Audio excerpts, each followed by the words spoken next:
ఒక సంవత్సరం పాటు నిలువ ఉండే పల్లీల పౌడర్ ఎలా ప్రిపేర్ చేయాలో చూద్దామండి. పక్కాగా ఒక సంవత్సరం నిలువ ఉంటుందండి. పల్లీల పౌడర్ చేయడం కూడా చాలా ఈజీ, ఆల్ ఇన్ వన్ అని చెప్పొచ్చండి. ఈ పల్లీల పౌడర్ని ముందుగా స్టవ్ వెలిగించుకొని ఒక పెనం పెట్టుకొని ఇందులో 1 కప్పు పల్లీలు వేసుకొని మీడియం ఫ్లేమ్లో ఉంచుకొని వీటిని బాగా వేయించుకోవాలండి. ఇలా కలుపుతూ వేయించారనుకోండి పచ్చి స్మెల్ అంతా పోయి చక్కగా వేగుతాయి. హై ఫ్లేమ్లో అస్సలు పెట్టకండి, వీలైతే సిమ్లో అలాగే మీడియం ఫ్లేమ్లో ఉంచుకొని వీటిని ఇలా కలుపుతూ వేయించుకోవాలి. ఇవి బాగా వేగితేనే పల్లీల పౌడర్ అనేది చక్కగా నిలువ ఉంచుకోవచ్చండి. చూడండి ఇలా కలుపుతూనే వేయించుకోవాలి. ఈ పల్లీల పౌడర్ దేంట్లోకైనా అండి చాలా బాగుంటుంది. చూడండి ఇలా కలుపుతూ వేయించుకున్నారనుకోండి అస్సలు మాడిపోకుండా చక్కగా వేగుతాయి. ఓకే అండి, సరిపోతుంది. ఇప్పుడు వీటిని ఒక ప్లేట్లోకి తీసేసుకుందాం. ఇది సపరేట్గా ఇలా ప్లేట్లో పక్కన పెట్టేసుకొని చల్లారి పెట్టుకోవాలి. ఇప్పుడు అదే పెనంలోకి 2 టేబుల్ స్పూన్లు పచ్చెనగపప్పు వేసుకొని వీటిని కూడా దోరగా వేయించుకోవాలండి. మీడియం ఫ్లేమ్లో ఉంచుకొని అస్సలు మాడిపోకూడదు. మాడిపోయిందంటే పౌడర్ అనేది అస్సలు బాగోదండి, టేస్ట్ అనేది మారిపోతుంది. కాబట్టి ఇలా కలుపుతూనే వేయించుకోవాలి. ఈ పల్లీల పౌడర్ ఖచ్చితంగా సంవత్సరం పాటు నిలువ ఉంటుందండి. నేను చెప్పే చిట్కాలతో మీరు పెట్టుకున్నారంటే ఖచ్చితంగా ఒక సంవత్సరం పాటు నిలువ ఉంచుకోవచ్చు. ఇప్పుడు చూడండి ఇలా కాస్త వేగిన తర్వాత ఇందులో 1 టేబుల్ స్పూన్ మినపప్పు కూడా వేసుకొని వేయించుకోవాలి. మీరు పల్లీల పౌడర్ చేశారనుకోండి కాస్త స్వీట్గా ఉంటుందండి. అలాగే పల్లీల పౌడర్ కూడా ముద్దగా అయిపోతుంది. కాబట్టి ఈ పప్పులు అనేది వేసుకొని ఫ్రై చేసుకొని వాటితో పాటు మీరు మిక్సీ పట్టుకున్నారనుకోండి బాగా చక్కగా నిలువ ఉంటుందండి. బాగా పొడి పొడిగా కూడా ఉంటుంది పల్లీల పౌడర్ అనేది. చూడండి ఇలా బాగా దోరగా వేయించుకున్నాం కదా. ఇప్పుడు ఇందులో జీలకర్ర వేసుకోవాలి. 1/2 టేబుల్ స్పూన్ జీలకర్ర కూడా వేసుకొని ఇది కూడా కాస్త వేయించుకోవాలండి. 1 నిమిషం పాటు వేయించుకోవాలి. జీలకర్ర వేసామంటే మంచి సువాసన, మంచి రుచి కూడా ఉంటుందండి.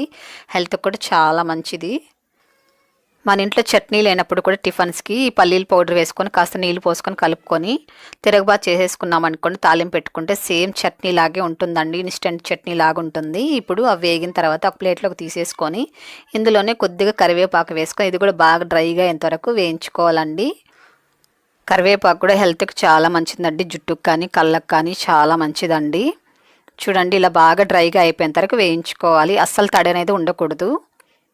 సంవత్సరం పాటు నిల్వ ఉంచుకుంటాం కాబట్టి బాగా తడి లేకుండా వేయించుకోవాలి. ఇప్పుడు ఇందులోనే కారం తగినన్ని ఎండుమిరపకాయలు కూడా వేసుకొని వేయించుకోవాలి. పొడి మంచి కలర్ రావాలంటే కాస్త రెడ్డుగుండే మిరపకాయలు వేసుకోవాలి. ఇది కూడా ఇలా కలుపుతూ వేయించుకోవాలండి. 1 నిమిషం పాటు బాగా వేడెక్కేంతవరకు వేయించుకుంటే సరిపోతుంది. మాడిపోకుండా ఇలా వేయించుకోవాలి. ఓకే అండి, సరిపోతుంది. ఇప్పుడు వీటిని కూడా ఒక ప్లేట్లోకి తీసేసుకుందాం.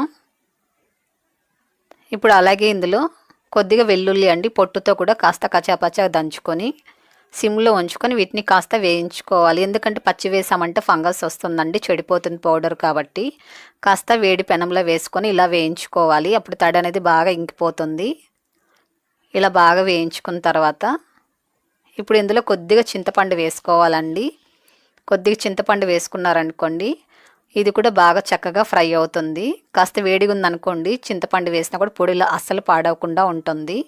ఇవన్నీ కూడా మీరు ఆయిల్లో వేయకుండా వేయించుకోవాలండి. ఆయిల్ వేసారనుకోండి జిడ్డు స్మెల్ వచ్చి త్వరగా పాడైపోయే ఛాన్స్ ఉంటుంది. కాబట్టి ఆయిల్ వేయకుండా ఒక్కొక్కటి ఇలా వేయించుకోవాలి. ఇవంతా బాగా చల్లారి పెట్టుకున్న తర్వాత ఒక మిక్సీ జార్ తీసుకొని చల్లగా అయిన మినపప్పు అలాగే పచ్చనిపప్పు ఎండుమిరపకాయలంతా ఫ్రై చేసి ఉంచాం కదండి, అది వేసుకోవాలి. బాగా చల్లగా అయిన తర్వాతనే వేసుకోవాలి.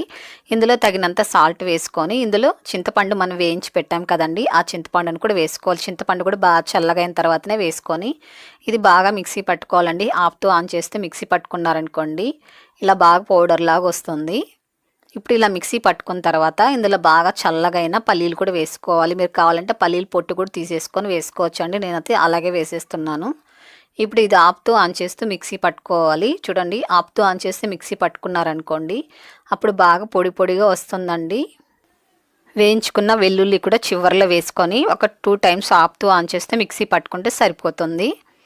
చూడండి మన పల్లీల పౌడర్ అనేది రెడీ అయిపోయిందండి. చూడండి ఎంత పొడి పొడిగా ఉందో. మనము ఓన్లీ పల్లీలే వేసామనుకోండి ముద్దగా అయిపోతుందండి. కానీ పచ్చనిపప్పు అలాగే మినపప్పు వేసాం కాబట్టి ఇలా పొడి పొడిగా వస్తుంది. ఇది మనము ఇడ్లీ దోశకు తీసుకోవచ్చండి. అలాగే దోశ వేసినప్పుడు కూడా దోశ పైన కూడా వేసుకుంటే కూడా చాలా బాగుంటుంది తినడానికి. ఇది బాగా చల్లగా అయిన తర్వాతనే ఇలా ఒక బాక్స్లో వేసుకొని స్టోర్ చేసుకోవచ్చండి. మీరు బయట ఉంచారంటే మినిమం అంటే 3 నెలలు నిల్వ ఉంచుకోవచ్చండి. బయట అదే మీరు ఫ్రిడ్జ్లో పెట్టారనుకోండి ఒక 6-7 నెలల పాటు నిల్వ ఉంచుకోవచ్చు. మీరు ఫ్రీజర్లో పెట్టుకున్నారనుకోండి 1 సంవత్సరం పాటు కూడా ఫ్రెష్గా నిల్వ ఉంచుకోవచ్చండి.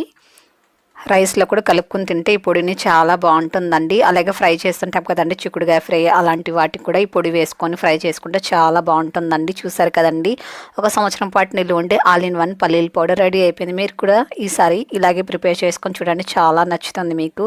అలాగే మీ ఫ్రెండ్స్ అందరికి వీడియోని షేర్ చేయండి, లైక్ చేయండి. తప్పకుండా మన ఛానల్ని సబ్స్క్రైబ్ చేసుకోండి.